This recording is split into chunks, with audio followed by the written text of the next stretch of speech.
네, 슬기로운 라디오 생활 매주 수요일 2부는 도로 위 사건 사고들 당황하지 않고 해결할 수 있도록 도와드리는 교통법 상담 준비되어 있습니다.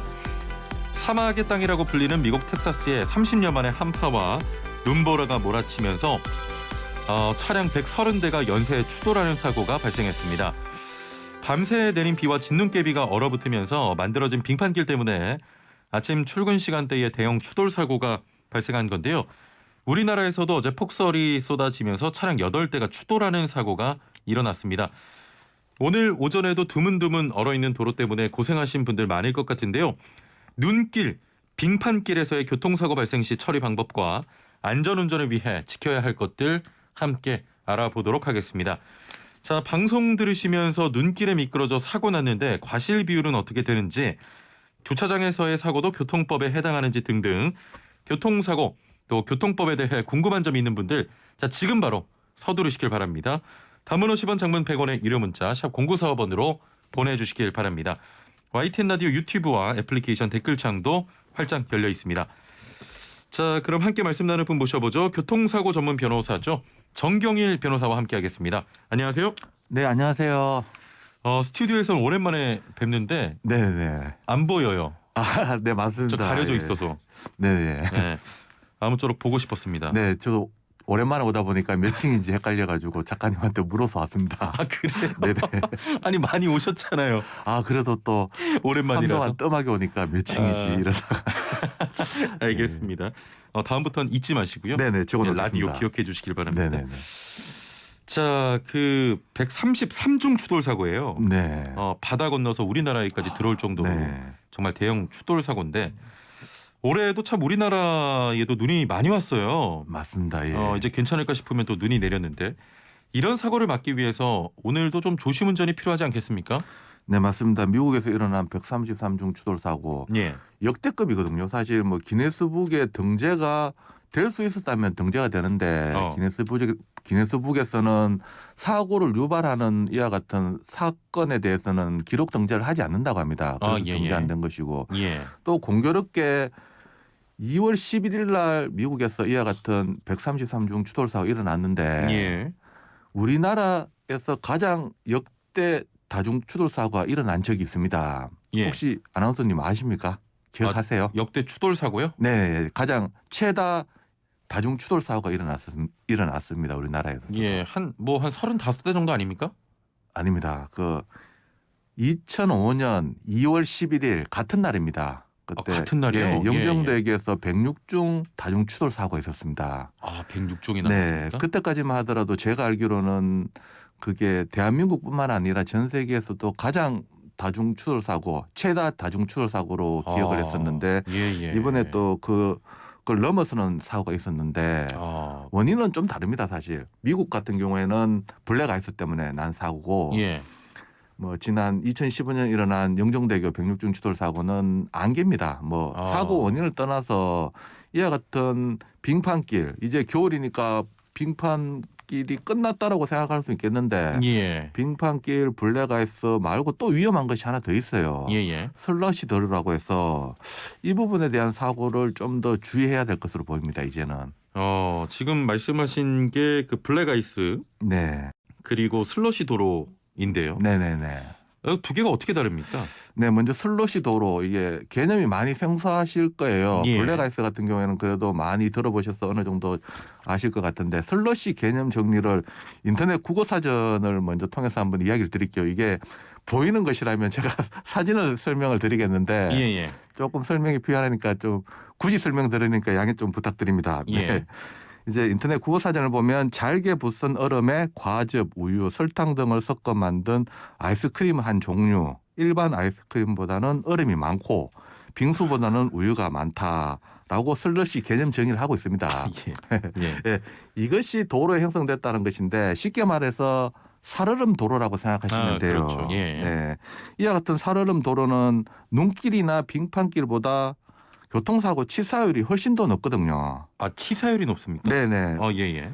보통 눈길이나 빙판길은 보이니까 그래도 운전자들이 조심합니다. 예. 하지만 슬러시 도로 같은 경우에는 이거는 눈도 아니고 빙판길도 아니고 그냥 지나가도 되겠지. 뭐 빗길 정도로 생각하고 쉽게 하다가 사고가 크게 일어나고 결국은 사망에까지 이어지는데 예. 한국교통안전공단에 따르면 오히려 슬러시 도로가 결빙 도로보다도 3.77배 높은 사고 치사율을 보이는 것으로 조사가 됐고요. 굉장히 높은 거네요. 네. 예. 한국교통안전공단 2018년 노면 상태별 교통사고 발생 현황을 보면요. 해빙 상태에서 노면 그러니까 슬러시 도로 같은 경우에는 예. 교통사고 100건당 사망자 수가 6.67명이고 설이나 결빙 상태는 1.77명이에요. 예. 마른 노면 일반적인 도로는 1.65명이고요. 정리하면 마른 노면보다 치사율이 슬러시 도로가 4.05배, 빙판길은 1.07배 높다고 조사됐는데 예. 여기서 좀 참고할 만한 것이 적설시 그러니까 눈길의 경우는 오히려 100건당 사망자 수 치사율이 1.12명으로 마른 노면이 1.65명인데 그것보다 예. 훨씬 낮게 나옵니다. 이 말은 어떻게 보면 일반 도로보다도 눈길에는 사람들이 조심하니까 큰 사고가 안 나요. 사고율도 적고. 좀 천천히 가고요. 네. 예. 그렇게 하는데 오히려 일반 도로 같은 경우는 더 높고 또 슬러시 도로는 일반 도로보다 훨씬 높고요. 이런 예. 부분 또 기온에 따른 교통사고 통계를 보면 기온이 아주 낮은 경우보다도 오히려 영하 3도, 4도에서 교통사고 빈도가 가장 높았다고 합니다. 예. 네. 오히려 온도가 3도, 4도, 영하 네네네. 때 사고가 더 많이 난다 이건데. 네네네. 그러면 좀 슬러시 도로에서의 차량 속도, 네. 안전거리는 어떻게 됩니까? 네, 차량 속도 안전거리가 뭐 법에 명시가 되어 있다면 그거 따라하면 되는데 예. 슬러시 도로라는 개념 자체도 불분명하고 도로교통법에는 명시되어 있지 않습니다. 결국은 일반 조항으로 접근해야 될 것인데 예. 도로교통법 시행규칙 19조를 보면 눈길 같은 경우에는 2cm 미만은 제한속도 20% 감속, 2cm 이상 그리고 빙판길 같은 경우에는 50%까지 감속하라고 규정이 되어 있고요. 예. 또 노면 상태에 따른 마찰 개수값을 한번 보면 아스팔트 기준으로 건조 상태가 0.8, 예. 젖은 경우가 0.7, 진흙이 0.6, 눈길은 눈이 쌓인 정도에 따라 다르지만 0.1에서 0.4 정도 마찰 개수를 보이고 빙판은 0.2 이하의 수치를 나타냅니다. 여기서 말하는 마찰 개수가 낮을수록 잘 미끄러진다는 것을 말하거든요. 예. 이걸 실제 실험에서 한국교통안전공단에 실시한 실험에 따르면 차량 속도가 시속 50km일 때 빙판길 제동거리가 승용차 기준으로 본다면 일반 도로보다 4.4배, 화물차 기준으로 7.4배 증가했습니다. 예. 이러한 자료 종합하면 적어도 속도는 2분의 1 감속 운행해야 되고 안전거리는 2배 이상 유지하셔야 될 것입니다. 예. 교수님 설명을 잘해 주셨는데 네네. 사실 운전자 입장에서는 눈의 두께를 잘 모르지 않습니까? 네, 맞죠. 그러면은 일단 약간 슬러시나 네. 좀 빙판길이 보인다 그러면 네. 한 50km 미만으로 네. 좀 운전하면 되겠습니까? 네, 그래서 제가 마지막에 한 줄로 요약한 것이 요약해 일반적인 속도 2분의 1 감속 운행하시고 네. 안전거리는 일반적인 것의 2배를 벌리시라라고 이야기 드렸던 것입니다. 그렇군요. 네. 지금 133중 추돌 사고가 발생했단 말이죠, 미국에서. 네. 이렇게 대형 연쇄 추돌 사고가 발생하면 이게 손해배상 그 계산이 굉장히 좀 복잡할 것 같아요. 네, 복잡하죠. 어떻게 됩니까 이거? 네, 이거 일일이 다 계산하면요. 계산 못 합니다, 사실. 그렇죠. 예, 소송에서도 뭐 여기에 대해서 뭐 이게 지금 133중 추돌 사고 났으면 그 중에 한 차량이 모든 차량에 대한 과실 비율 뭐 어떻게 되냐, 책임은 얼마를 물어줘야 되고 얼마를 받아야 되냐, 누구에게 얼마를 받아야 되냐라고 생각할 수 있겠는데 예. 실상은 그래도 현실은 그렇게까지 복잡하게 계산하지는 않습니다. 그렇군요. 예, 대부분 다 종합보험에 가입돼 있기 때문에 예. 본인이 다친 것은 상대 보험사에 청구해서 받으면 되고 예. 본인이 책임져야 될 부분은 자신이 가입한 보험회사가 물어줍니다. 보통 자신의 손해는 전체 손해액은 뭐 차량 파손이면 수리비 예. 그리고 다친 부분에 대해서는 치료비 뭐 일실소득 위자료 같은 것이 특정이 됩니다.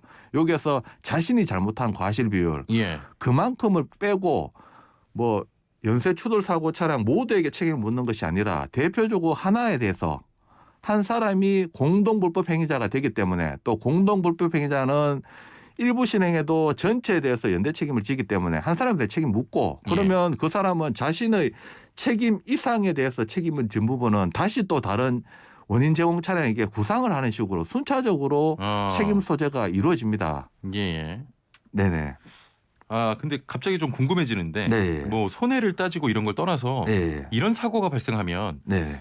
맨 앞에 그 사고를 유발했던 운전자가 가장 잘못한 겁니까? 네, 맞습니다. 통상적으로 이제 다중 추돌 사고가 발생했으면 그 사고 유형에 따라 다르겠지만 예. 통상적으로는 앞 차량이 어떤 자신의 사고 원인을 제공하고 거기서 쿵쿵쿵쿵 이런 식으로 사고가 일어납니다. 예, 그렇죠. 이렇게 됐을 때는 앞 차량이 멈추는 바람에 이와 같은 다중 추돌 사고가 발생했기 때문에 그 자신의 직접 추돌한 차량뿐만 아니라 가장 예. 마지막 차량 또한 최고 원인 제공 차량인 최초 사고 원인 1차량이 모든 책임을 지게 됩니다. 그 예. 책임은 한 20% 정도 전체 손해에 대해서 져야 될 것입니다. 그 실제로도 서해안 29종 다중 추돌 사고에서도 대법원에서 최초 원인 제공 차량이 중간에 직접 부딪히지 않는 차량에게도 20% 책임을 져라라고 판시한 바도 있습니다. 예, 그렇군요. 네. 알겠습니다. 중간 차량의 운전자들 있지 않습니까? 네네네. 사고 책임을 져야 할지 네네네. 또 좀 보상을 받아야 될지가 네. 좀 구분이 안 되는 경우도 있을 것 같아요.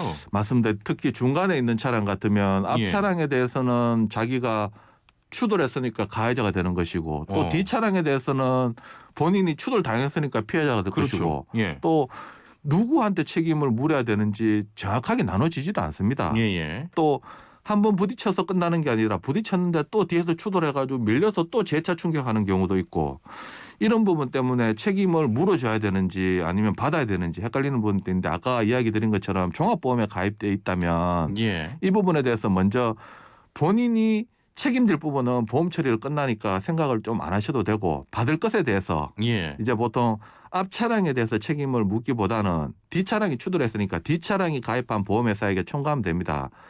또 실무상 이제 보험사에서는 이런 부분에 대해서 사실 본인들이 계산하기 복잡하니까 앞차가 파손된 거는 뒤차가 뭐 책임을 물어주고 예. 또 뒤차가 파손된 것은 그 뒤차가 물어주고 그 뒤차가 파손되는 그 뒤차가 물어주는 식으로 뭐 책임 소재를 나누기도 하는데 그렇게 나누지는 않고요. 그건 편의상 나누는 것일 뿐이고 예. 실제 소송에서는 아까 제가 이야기 드린 것처럼 모든 사고에 대한 과실 비율을 따져야 되는 게 맞지만 일단 따지진 않고 원피고 나눠졌으면 피해자가 가해자한테 청구하고 가해자가 전체 손해를 물어주고 또 가해자는 다른 또 원인을 제공한 다른 차량에 물어주고 그런 식으로 이루어집니다. 계속 이렇게 좀 계단식으로 네네네. 예, 가는군요.